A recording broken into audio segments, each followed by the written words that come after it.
President Trump calling to investigate Obama-era officials for their role in launching the Russia collusion probe. Senator Rand Paul of Kentucky tweeted out last night this shocking claim.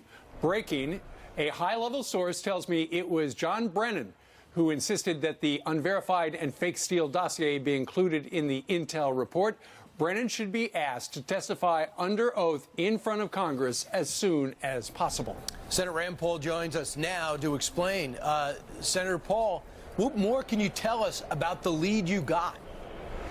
Well, my source tells me that the intelligence community, Obama's intelligence community, Brennan, Clapper, Comey, they were frustrated because they had this Russian dossier, but nobody believed it was real. It wasn't verifiable. They couldn't get anything of it. So they sent spies into the Trump campaign. They tried to entrap Trump officials to admit they were working with Russia. That wasn't working. And so they were frustrated, but they wanted to somehow get this information out, this Russian dossier, that even the media wasn't publishing. Nobody would publish it because it was so scandalous, unverifiable, and likely fiction. So finally they decided, well, what we have to do is attach this dossier, this fake dossier, to an intelligence report. So the president receives these intelligence reports, and they're given directly to the president. Well, what they do is they staple to the report the Russian dossier. So now Obama's officially seeing it, and then also it's given to Trump at this point. But realize that this is a big circle.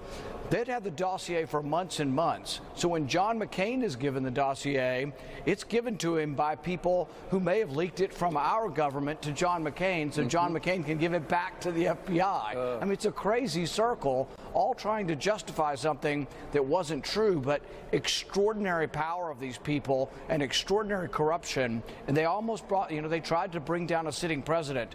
This shouldn't happen to anybody. And when President Trump spoke to us this week, he said he doesn't want it to happen to any future presidents, Republican or Democrat, that the intelligence agencies use all of their power of surveillance to actually try to bring down a sitting president. Yeah, you say that Brennan, Clapper, and Comey were all frustrated. What's frustrating is they use this dossier, this unverified, salacious dossier, very scandalous, as you say, to try to take down the president. You tweeted out you have a high-level source.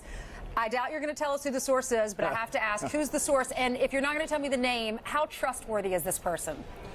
I think it comes from someone who has a great deal of information about what's been going on. Not everybody, nobody knows the complete picture yet. And that's why I'm in favor of, the president has now said that he's going to declassify some of these documents.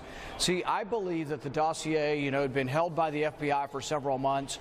Brennan starts his little group to investigate it.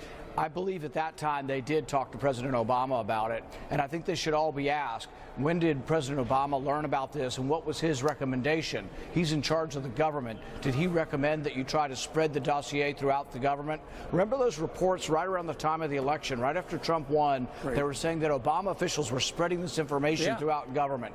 They were spreading the dossier and they couldn't gain traction, so then they released it to people outside government, reporters who would write a story, and then they would say to the FISA judge, look, there's a story being written about this dossier, it must be true. It's Exhibit A. Well, it'll be interesting when you're able to call Mr. Brennan in front of Congress. That's going to be great.